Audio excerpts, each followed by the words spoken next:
This is another session of the Talkspreneur from the IEEE Region A Entrepreneurship. And today we have a very good friend of ours, Melissa Sassi from IBM. And she will be telling us about how to boost your entrepreneurship startup. So just a little bit about Melissa. She's the chief penguin from IBM. And I think she has led a lot of student and entrepreneurship activities in IBM. Under her portfolio, she has about 45 startups in her name. And she'll be telling us a little bit about that. But what I'm very excited about is to know how she come about the name Chief Penguin. Just a little bit talk about that title. Yeah, sure. So hello, everyone, and thank you for joining. So it's 9 o'clock in the morning for me. So I'll say good morning from Texas, but good evening, good afternoon, whatever time this may be reaching you. I'm Melissa Sassi, and I am IBMZ's Chief Penguin, and I head up student and entrepreneur experience globally within the IBMZ division of IBM. And how did I come up with this job title? Who wants a boring job title anyway, right? I think so many of us, go into a job and our job title is selected for us, and we're told, what we are and who we are. And how many times do our parents or our auntie or our friends or our teachers or our whomevers, tell us what we are and who we are. I believe in kind of crafting my own narrative, creating my own path, and being both an entrepreneur and an intrapreneur in every respect. So how did I come up with this job title? Before joining IBM, and I've been at IBM for about 2.5 years now. Before joining IBM, I was at Microsoft. I spent 5 years at Microsoft. And when I was at Microsoft, I worked with this amazing woman, and she's still a very good friend of mine, colleague, mentor, mentee, sponsor, so I should also kind of consider her my family. And she had this fun job title that she created called the Chief Ninja Cat. And I thought that was so fun. And she always called herself, they even would do these poses like this, when they were out, in Nigeria or Indonesia or all across the world, they would take these photos. And I thought it was kind of fun and cool. And I think at that time, I didn't really feel empowered to, kind of create my own thing like that. I don't know if I, had the wrong team or the wrong, mindset or the wrong level of confidence or, whatever it was. But I just thought it was so cool. And I had this bit of a FOMO moment, like a fear of missing out, if you will. And, sometime later, I saw this guy who has this Twitter handle called Thready the T-Rex. And he created this little movement of having these little ceramic dinosaurs and these pins that you wear on your shirt of a dinosaur, of a T-Rex, like a fun little dinosaur. And he made a lot of these ceramic dinosaurs and he passed them out and gave them to people in pens. I have one somewhere, and people would bring them to conferences, and it became this little movement. So you had this ninja cat and you had this T-Rex. And fast forward to, me leaving Microsoft, I'm at IBM and I'm in Pakistan. I'm in Karachi, Pakistan. And I meet this woman named Jihan Atta. And Jihan heads up, or was heading up, this incubator called the Nest.io, which was funded by Google. And I said, and if you think about it, the nest, what do you have in the nest? You have the big bird, the big bird lives in the nest. And that was her job title. So I thought, wow, we've got a ninja cat, we've got a T-Rex, and we've got a ninja and the big bird. And I still hadn't, it was like a boring job title like we all have, like program manager, project, program director, global head of blah, blah, blah. And I thought, I think it's time for me to come up with my own animal job title. And so I started thinking about, what my animal could be. And I kind of stumbled upon, the concept of IBM being such a proponent of open source technology. And for those of us who live and breathe technology, we know that the penguin is kind of a symbol or a mascot, if you will, of the open source community. So Linux. And one of the things at my job that I do when I run my entrepreneurship program, which is called the IBM Hyper Protect Accelerator, I bring people to the Linux One platform. And so I thought, open source, Penguin, Linux One, this is great. And so I took a little bit of Donna's chief title and I added it to Penguin. So Chief Penguin. And when my chief technology officer for my team joined, he decided that he was going to follow suit. And so he became the chief technical penguin. And we're just like two peas in a pod, if you will, me being the chief penguin, him being the chief technical penguin. I was then at a kickoff for one of my events, and my GM, and at IBM, a general manager is very senior within the organization. He has thousands of people reporting to him. There's one person in between him and Arvind, our CEO. And he opened for one of my events and I went next. And when it became my turn, he introduced me as IBMZ's chief penguin. So I thought, if the big boss can introduce me as the chief penguin, like, it's validated, it's there, it's had peer review, we're ready to go. And then I ended up working on this hackathon with UNESCO and SAP right as we were all trying to figure out what the heck is this COVID thing and what does this mean? It was back in April or March of last year. And when we did this hackathon, it was all about fighting back against COVID-19. And the UN picked up UN News, which is kind of like the UN news channel for diplomats and other people that are involved in the UN ecosystem. They wrote an article and it hit the main, the homepage of UN News. And in there, they included a quote from me with the head of the UNESCO part of the UN. And they called me IBMZ's chief penguin. And so I thought, hey, if the UN can call me IBMZ's chief penguin and my big boss can, then there you go, it's validated. So anywhere you look in the IBM systems, it has chief penguin. So create your own path, be who you want to be, whether that's, an animal, a director, a CEO, a program manager, a project manager, a T-Rex, a bird, or a ninja cat. Thank you for that insightful, calling on how you come about your title. Maybe me too, I'm going to give myself a title. Or maybe I love it. Chief Eagle somewhere. I'm happy to inspire a movement of animal job titles. All right. That's very nice. I think we have people join us on Facebook already. So today we'll be discussing on our Talkspreneur about boost your entrepreneurship spirit. So I will allow Melissa to go into it. And I hope you'll be able to interact with us by posting your questions either on YouTube or as well on our Facebook page. We'll be able to read it to Melissa here and we'll be good to go. So Melissa, please take it away. Okay. So as I mentioned, I work on student and entrepreneur experience globally at IBM. And so I have an opportunity to work with students all across the globe to help them build technical careers and learn technical skills. I also help them prepare for the future of work. And for me, the future of work involves three main things. Number one, digital skills.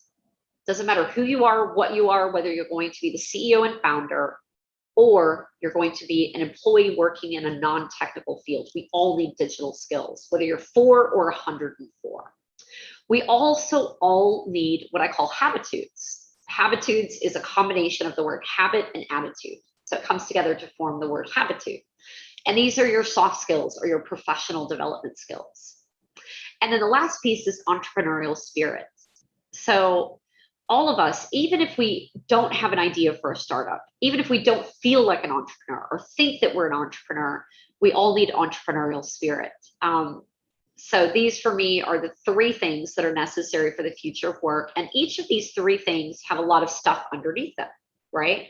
So today we're going to talk about, what does it mean to have entrepreneurial spirit and how do you boost your entrepreneurial spirit? What are some of the skills and ways of working and ways of looking at the world that you need to have, or you need to encompass, or you need to embrace, you need to practice to be an entrepreneur. So I'm going to just share my screen, and if for some reason my computer dies and I pop off, I will be right back. For some reason, my computer's being a little bit dodgy today. So if I do pop off, again, I'll be back. So I think, it would be interesting for those of you following along to know who wants to land their first startup venture. How many of you, want to be an entrepreneur? How many of you have your own startup already, even if it's registered or not? I'm a firm believer, whether you are an entrepreneur, whether you want to be an entrepreneur, these are skills that you need to have anyway, even if you're going to go work in someone else's company, because a lot of these skills are necessary. And we're going to talk about both being an entrepreneur and intrapreneur today. So again, I'm Dr. Melissa Sassi.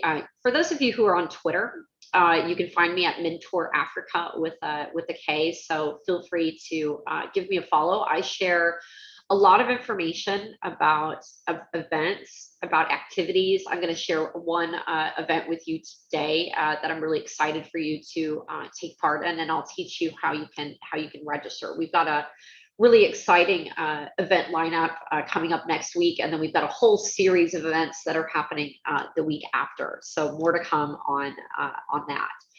So I'm going to skip this for now. So there we go. All right, perfect.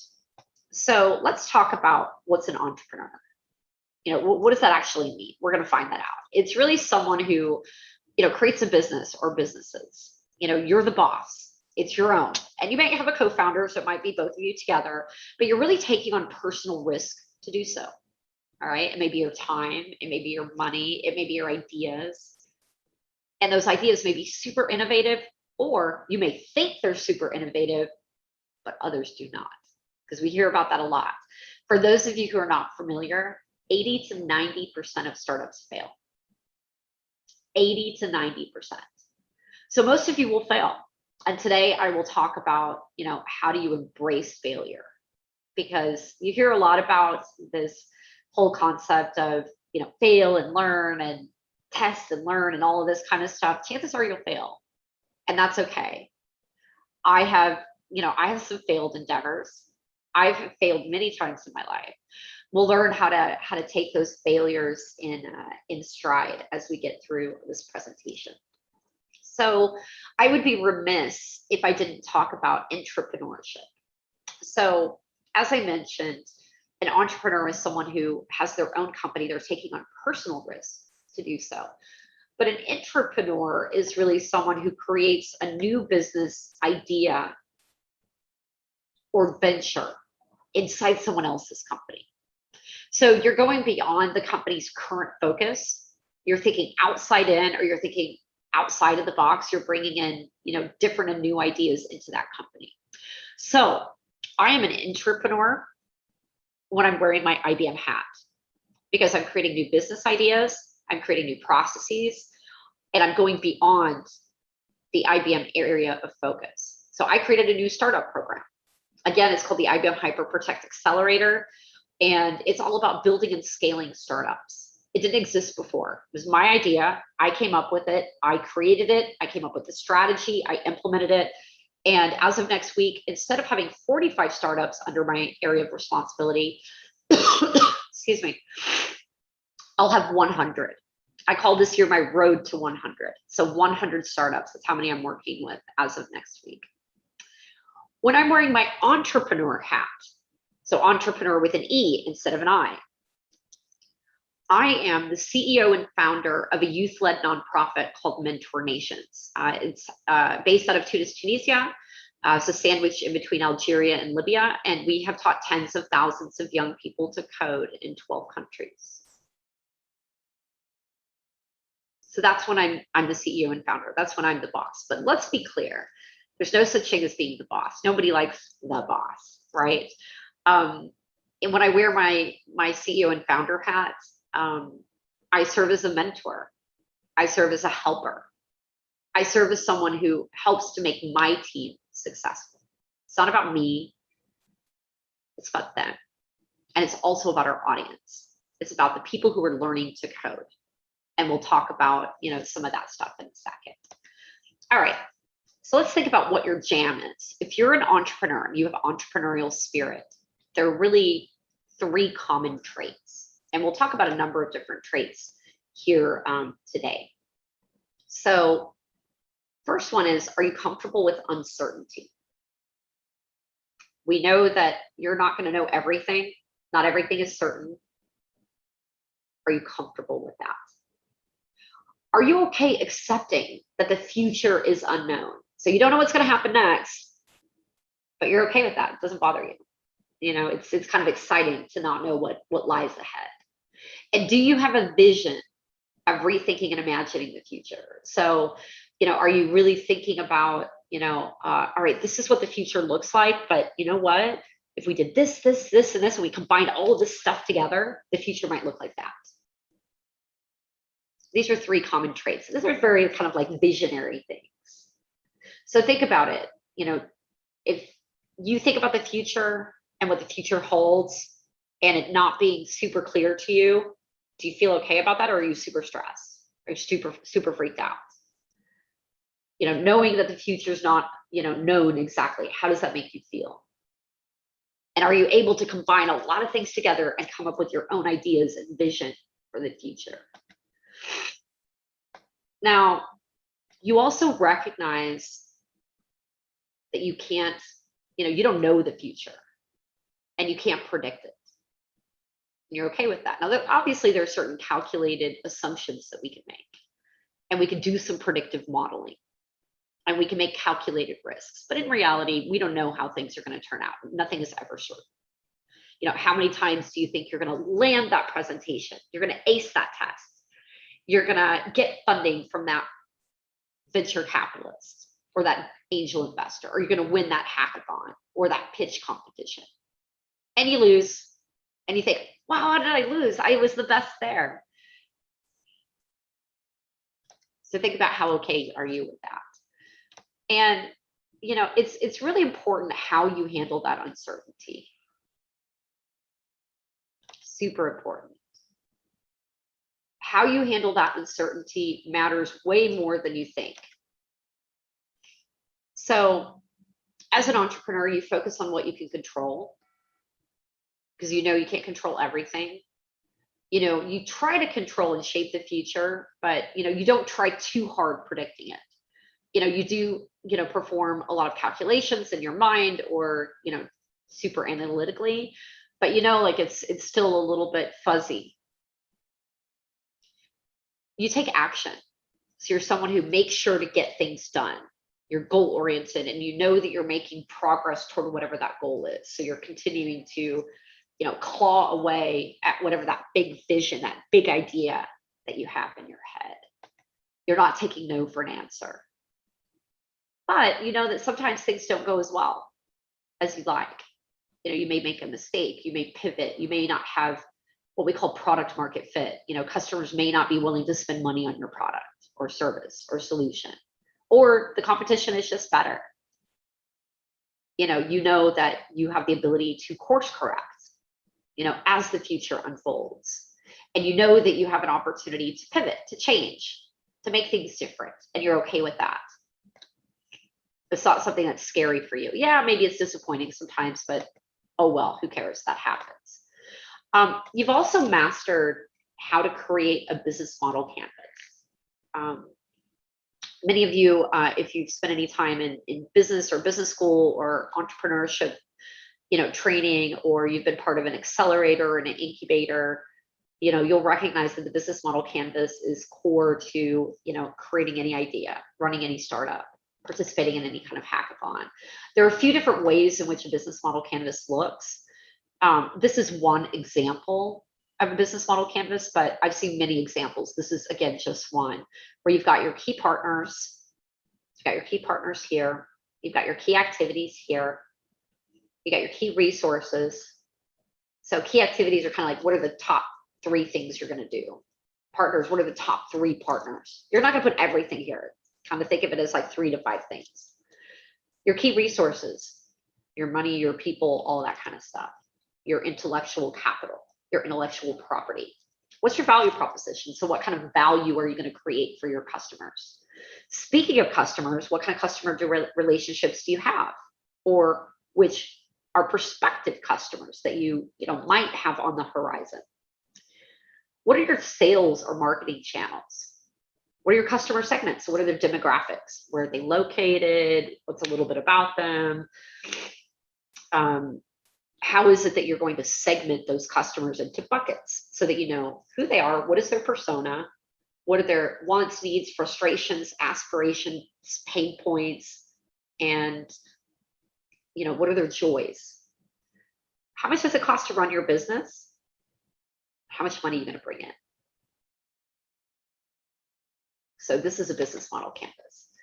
And I think it's very important to also recognize that, speaking of understanding your customers and understanding their pain points and their frustrations and their joys and aspirations, you incorporate design thinking. Design thinking is really about empathizing with your customer. It's testing, it's learning, it's brainstorming. It's really thinking of all the angles that will help you to solve those pain points, create joy, therefore giving you a better product market fit, meaning your customers want to work with you, want to download your app, want to use your IoT solution, want to purchase from you versus your competition. Maybe they even want to pay more for your solution. Maybe you cost less. There's lots of different strategies there. We take in a lot of insights from our customers, our clients, our audience, and we understand what they want because we're talking with them, to them, we're listening. And this can be applied to both customers and team members, but it can also be applied to community members, people in your community. So for example, you're a part of my community. So, as someone who runs a startup program at IBM, you're part of, my potential customer base. For those of you who are students, you are probably, you are part of my customer base as well, because what I want to do is help you prepare for the future of work. So how do I make sure I understand what your wants are, what your needs are? What do you aspire to achieve? Who do you aspire to be? What's painful for you? What are you frustrated about? It's experimenting rapidly. And you're doing that again with empathy. So you're putting yourself into someone else's shoes and trying to feel what they feel, to feel their wants, their needs, their aspirations, their pain points, and their frustrations. It's being audience-centered, customer-centered, people-centered. Not centered on me because I'm not the audience. You are. So your MVP. We'll find out what an MVP is in a second for those of you who don't know. And again, you're pivoting or changing course when necessary. We talked about that previously. How many times have you built something and realized that nobody wanted it? You've maybe participated in a hackathon project and things just didn't go as well as you would like them to. Or maybe you saw somebody else launch your idea and you're like, oh, why didn't I do that? I had that idea already. If I only had done this, right? So an MVP, it stands for your minimum viable product. And it's really the simplest form of your product or your service or your app or your solution that allows you to launch. You can call it your beta, your version 1. And it's really the minimum point that allows you to get customers, get market share, get revenue, and have some kind of market or customer, footprint. So your minimum viable product. All right. You know what that is. You know what you need to achieve. You know how to create that. You've got a team of people around you who are helping you. So what else is that secret sauce? What else is included? It's being comfortable with failure. Because as I mentioned, 80 to 90% of startups are going to fail. You're going to fail. I'm going to fail. We're all going to fail. Fine. Comfortable. Great. I know, you know what your passions are. You know what you care about. You know what you're good at. But you're also a learn-it-all. You're a lifelong learner. You're a student of the world. Whether you're in formal education or not, you're convinced that learning is key to your future, is key to your success. So when you have free time, you're reading, you're watching videos, and you're bettering yourself. Now, I'm not saying that you're going to do that all the time, and I'm not saying that every entrepreneur does that all the time, but successful entrepreneurs typically learn a lot, listen a lot, and embrace the concept of recognizing that there's a whole world of information at your fingertips and ready for you to ingest. So that's not it. You're also thriving in ambiguity. So when things are just a little bit, unknown, you thrive in it. You like it. It's fun. It's exciting. You seek out change. You're not afraid of change. You want change. You embrace it. You seek it out. You don't want to just keep doing the same old, same old. If you were in a job where you're keeping the train on the tracks and you're just following a process and doing the same thing every day, that's boring to you. You can't, it's like pulling your eyeballs out. You don't want to do it. You can't do it. You're a critical thinker, meaning you ask questions, you look for data, you're constantly looking for angles and insights. You also like to solve problems. You look at a problem as kind of like a puzzle, a contest, a creative way of, living. You want to solve problems. You're always innovating. You're always creating. You're always breaking the mold. You're constantly looking for that next new thing. And you're trying to just keep, doing new and innovative things. You're big, you're bold, and you're full of ideas, but you know how to make things happen. So you're not just an idea person. You're someone who can innovate. You're someone who can create, yet you can also make and do. That said, you know how to prioritize, and you don't run after every shiny thing or every shiny squirrel. Most entrepreneurs do this. Successful entrepreneurs don't run after every shiny thing and every squirrel that they see, because they know that they have to take responsibility. They have to stand behind their goals and their beliefs. And you always know that there are new ways of doing things and that things can always be better. Even if the status quo is amazing and wonderful, you're always still looking for new angles to improve and look at things differently. You've got courage. You're not afraid of taking risks, calculated risks, because you're using reputable data, you're using facts, and they're objective facts. You're not getting caught up in fake news and media misinformation, media disinformation. Fake news is not what you're getting caught up in. And I'm not saying that all entrepreneurs, lack fear. All entrepreneurs are super courageous, and all entrepreneurs don't get caught up in media misinformation and disinformation, because we do. But traditionally speaking, you've got more courage. You're less afraid. So if you think about your values, you're creative, you've got passion, and you've got an eye for innovation. So now let's talk about the 5 Ps. It's persistence. So you stick with things, even when things aren't going well, even when times are tough. Maybe when you don't have customers, when you don't have revenue, when you have to pivot because you've failed. You've also got patience, so you're, acting with patience, and you're comfortable pivoting when you fail or make a mistake. You've got purpose. So you understand what your mission is, your vision, and you've got goals and objectives that are tied to getting things done. So you act with empathy, and that means having a good team around you who help to compensate in these areas where you might be lacking. You also are about profit, but you still recognize that you can make the world a better place while making money. Not everybody realizes that, and there are many entrepreneurs that could care less about making the world a better place. But a good entrepreneur that's aligned with the times of today understand that business plays a role in making the world a better place. It's not just about money, despite money being important. So my talk today was really, kind of brought to you by something that we call our IBM Z Global Student Hub.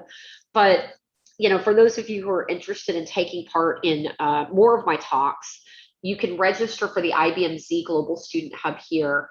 What I'm going to do is I'm going to do 2 things. I'm going to open up this presentation, because what I want to do is I want to show you, or actually, let me get rid of that one. I'm going to show you an event that I'm running next week. And I would like all of you to register for this event. There are entrepreneurship talks, there are tech talks, and if you're not a technologist, it's readily available for you. And you know, there are many sessions on preparing for the future of work. So what you're going to do is you're going to go to ibm.biz/z-day-2021. So I'm going to hold that up for just a second so you can see what I've got in my for the URL. So again, it's ibm.biz/z-day-2021. Okay. And so what I'm going to do is I'm going to press enter. And this is an event that we have coming up next week that I would love for all of you to attend. Why should you attend? Let me show you. Let's look at the agenda. There are more than 100 speakers. There are more than 75 sessions. It's free and it's open to anyone and everyone. So there are a number of different keynotes. I'm going to take you to my track that is focused on entrepreneurship. So give me 1 second while I get there.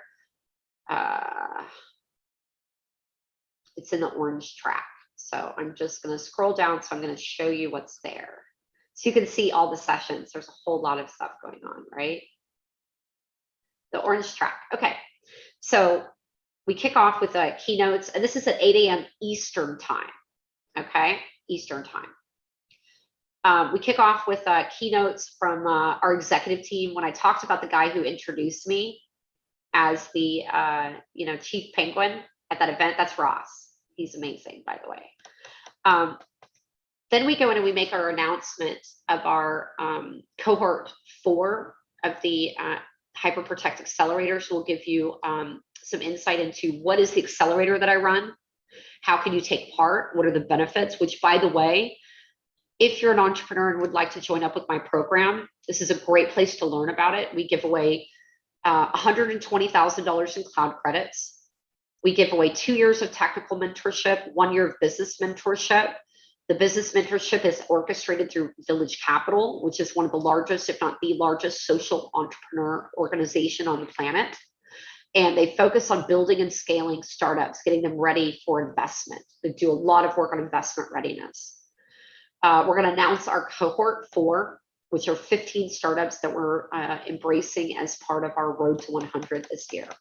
Then we're going to talk about our Friends of Hyperprotect, which is kind of our scale model, where our startups will be joining us to really embrace how do they make that shift of being a small early stage startup to building and scaling.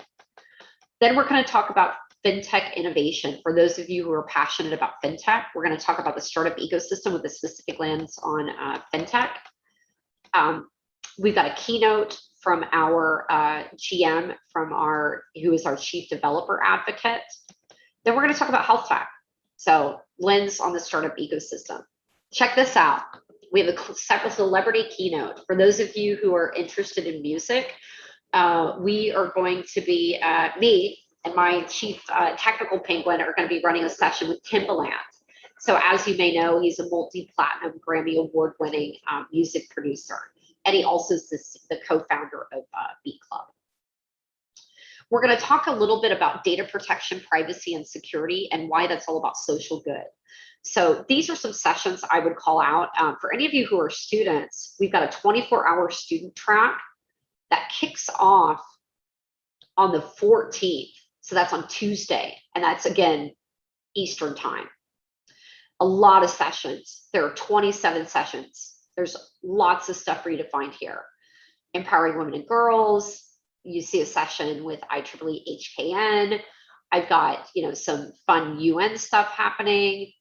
I've got some activities with our, Z ambassadors, which is how you can become an ambassador of our IBM ecosystem. Code.org and junior achievement. Here's a session on preparing for the future of work. We're going to talk about the UN Sustainable Development Goals, youth entrepreneurship. So you can see there's tons of sessions in here, and this brings us to the 15th. Tons of stuff going on, right? Incredibly exciting. All right, so with that, I would like to pause and see if maybe anyone has any questions. So maybe Abdul Latif, you might be able to guide me if anyone out there has questions.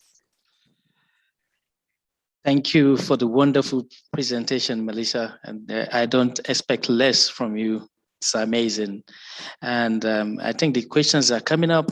But before we take those questions, I just want to say that if you can share a little bit of light about your 45 startups in your portfolio, were all of them successful? You made mention about 80 to 90. No, not all of them are. No, not all of them. We're still waiting for a big group of them. But like in our first cohort, not all of them were successful. A lot of them pivoted. Some of them are still trying to, regroup after COVID. But we have 2 out of the 15 that I see as superstars from an IBM perspective. So, several of the others have really done well, but haven't necessarily, gelled as much into the IBM ecosystem. But 2 of them in particular have been really amazing. And keep in mind that within our startup program, it's a global program. We've got startups from the UAE to Pakistan, to Nigeria, to Kenya.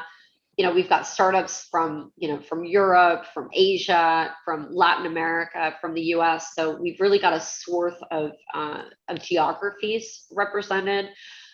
They fit into a number of different verticals, and that would be fintech, health tech, insurtech, digital assets, ed tech, as well as some really interesting activities coming in the entertainment world.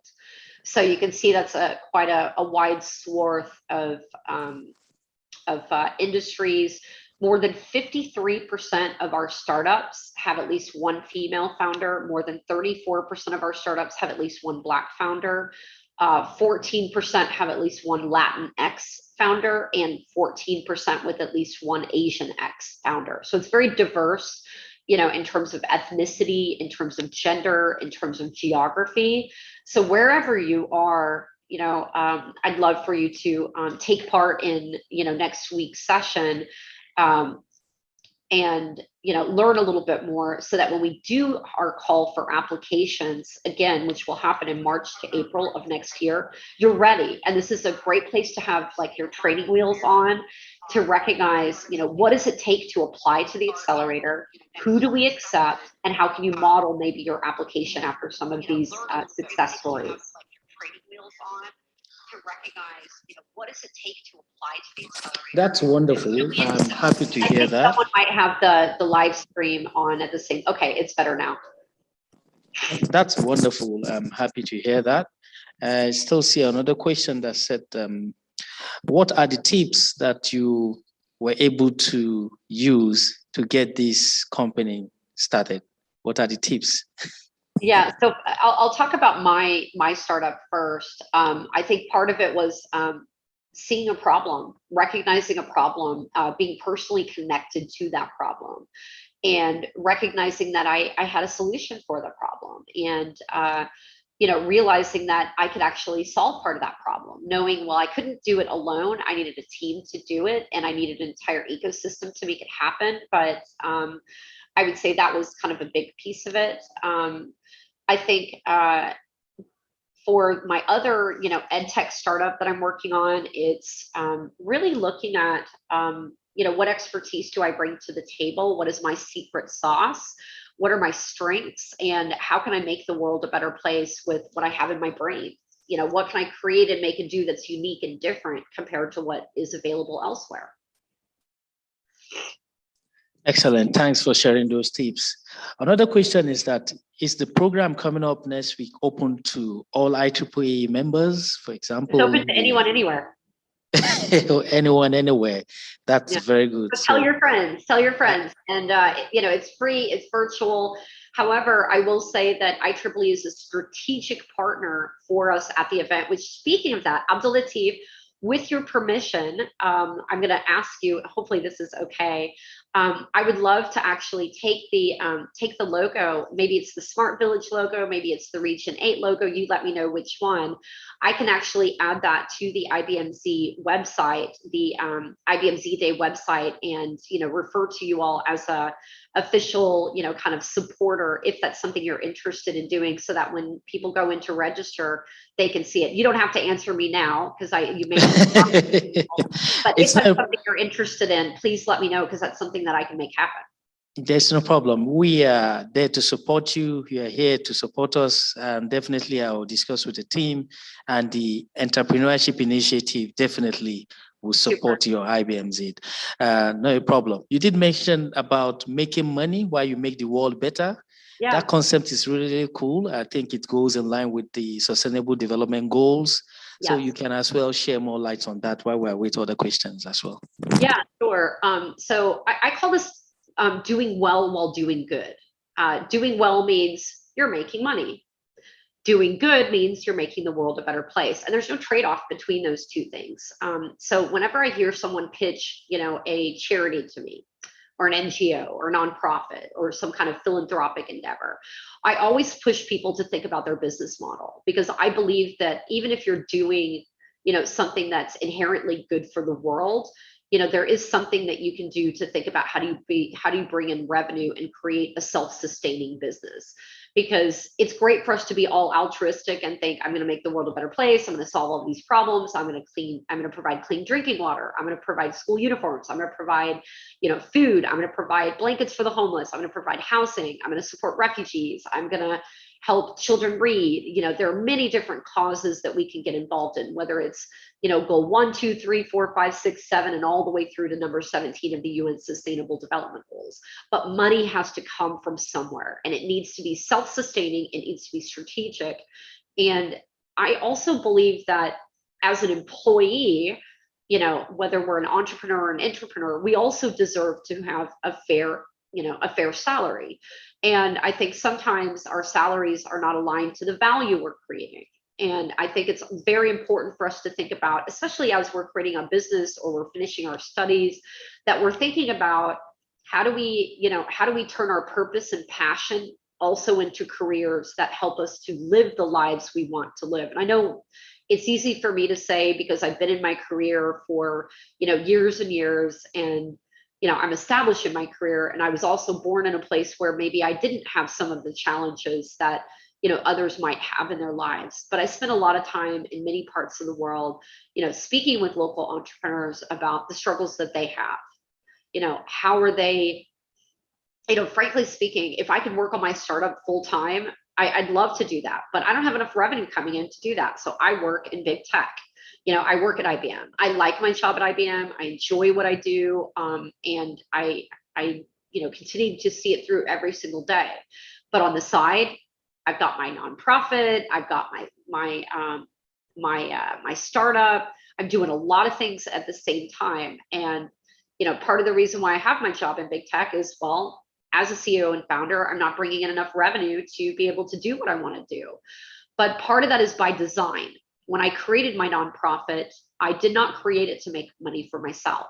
I created it to enable young people in Tunisia to gain access to jobs and to solve 3 challenges. One was underemployment, the second was unemployment, and the third was deterring young people from violent extremism.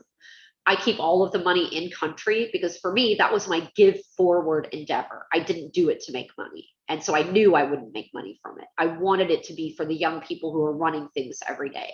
So I don't necessarily, run the company. I may be the CEO and founder, but I don't get involved in the day-to-day activities. I really empower, enable the young people who are in country to run it. Because I also believe that it's very important for someone like me who might be in a position of power to enable a local entrepreneur to build and scale in his or her or their market.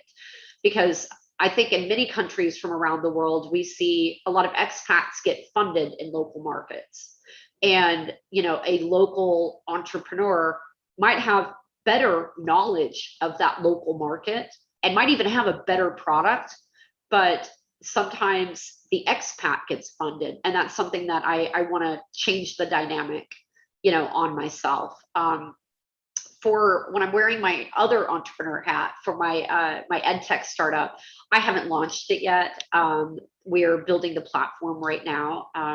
I'll share more, once we launch, what that's all about. And, it's a pretty exciting endeavor for me, but, we'll see, maybe I'll fail, maybe I'll succeed. If I succeed, maybe one day you'll see me coming back as, the CEO and founder of that unnamed venture, or maybe you'll continue to see me here talking, from an IBM perspective. But what I can say is through the mentorship that I've provided, our startups have, in many respects, gained access to capital, have gained access to customers. So even if I may not, have, formally launched my ed tech startup yet, many of the startups in my IBM program are succeeding and, gaining the traction that they have always dreamt of.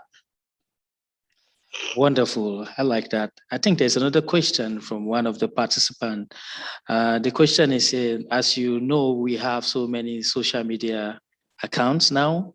Oh, I know. Don't get me started. I have way too many myself. So how do you become an entrepreneur using those accounts? That's, I think it depends on what your strength is, what your superpower is, what your product, service, or solution is.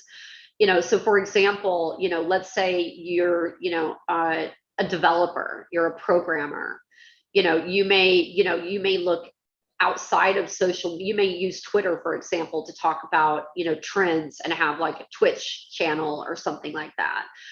You might have a YouTube channel where you're selling, your services, or looking at, doing tutorials that, helps you to build your eminence. Let's say you're a fashion designer, chances are you're going to be an Instagram, or maybe you're going to do some fun things with TikTok. Maybe you've got an Instagram store, maybe you've got an Etsy store, maybe you've got, a Shopify store, maybe you've got, something that you're doing in Facebook, depending upon your market and your demographics. Let's say you're doing something in music, you might be in TikTok, or you might be on YouTube. I think it really depends on your product or service and what you're trying to, sell exactly, and who your demographics are. So I don't think there's one size fits all. It kind of also depends upon whether it's a service or solution. If you're doing something in the professional sphere, doing thought leadership in LinkedIn is often, quite interesting. I personally am on Twitter, Instagram, Facebook, and LinkedIn, and I've got a TikTok channel, but it's more for fun, and it's kind of like, I don't know, me doing just silly stuff. It's not anything serious. I haven't used it for work. But for work, I use Instagram, Facebook, LinkedIn, and Twitter. And for me, it's more about building my personal brand. And I would look at, using social media to help you build your personal brand. Meaning, how are you creating content? How are you sharing meaningful messaging? How are you making sure that you're crafting the narrative around how others see you, talk about you, and see you, or how they see you, talk about you, and kind of view you when you're not in the room? And by the way, you have the ability to craft that yourself by creating meaningful content, engaging with your audience, and continuing to be present. Thank you very much for sharing those tips. I think we'll be rounding up quickly, but before we go, very important question for startup. You did mention about 100 USD fund credit. Do you want to share more light on that and how they can explore their possibilities? Yeah, so as part of my program, we ladder up into another program at IBM called Startup with IBM. And if you're part of a formal accelerator, you get $120,000 in cloud credits. And essentially how that works is you get up to $10,000 a month for 1 year. And it's what I would call use it or lose it in that month, meaning if you don't use that 10K that month, it doesn't roll over month over month. So it's technically, it could be 120,000, but because you have a year to use it up, it kind of depends upon, how your provisioning is going within the IBM cloud, because they're technology credits and you're using them to pay for, technology within the IBM cloud ecosystem. So you could be using it for basic storage and hosting. You could be using it for, you know, machine learning or artificial intelligence, or like our Watson service. You could be using it for blockchain, or you know, Watson Health. We've got a lot of different solutions that you can use it for. To learn more, I would encourage you to join us at IBM Z Day, where you'll gain a lot more information, and that would be on the 15th is when that's taking place. But again, we have a 24-hour student meetup that starts on the 14th, and I walk through that registration page today. So you should have that, but I would encourage you to join so you can learn more. All those sessions are going to be recorded, so if you happen to miss one, you know, you can easily come back and pick it up. Thank you very much for that. And maybe that will be rounding up shortly. On the IBM Z Day, I know the platform is there and you can watch the recording. For how long the recording will be available for people that missed out? Yeah, on that platform for 90 days. And then those videos are going to be moved over into another part of our ecosystem called communities. So I would encourage you to, you know, join on the day. That's when it's going to be live, and you know, it's going to be most exciting. You know, however, if you miss anything, I would say for 90 days, and then it'll move to another platform. But, you know, either way, those videos will be there.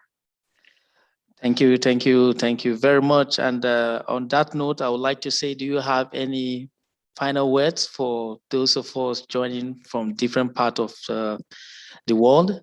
Yeah, sure. I would say, well, first off, thank you for taking time out of your busy day to hear me out. I hope this has been helpful for you. I hope this helps you craft how you can, you know, think about boosting your own entrepreneurial spirit. And I would also consider just making a commitment to be a learn-it-all.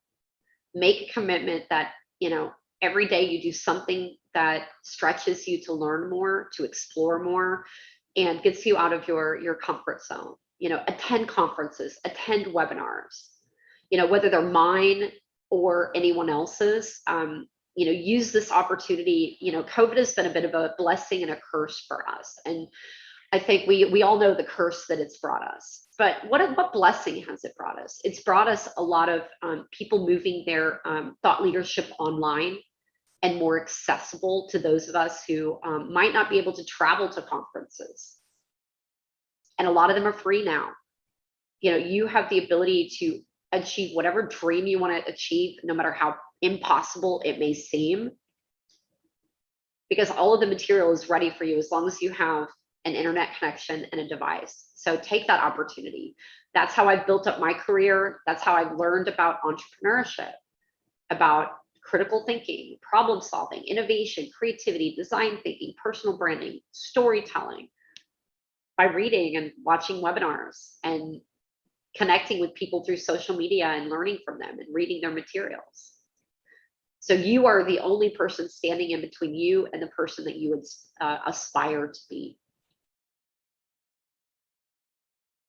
Thank you for the great advice. And that's Dr. Melissa Sassi, you know, and we're happy to have her here. We'll be sending a lot of links on our own IEEE Region 8 Entrepreneurship Initiative page. Please join us next time for the Talkspreneur. Today, Talkspreneur is about entrepreneurship, boosting your startup spirit. And we're happy to have Dr. Melissa Sassi with us to take us through that.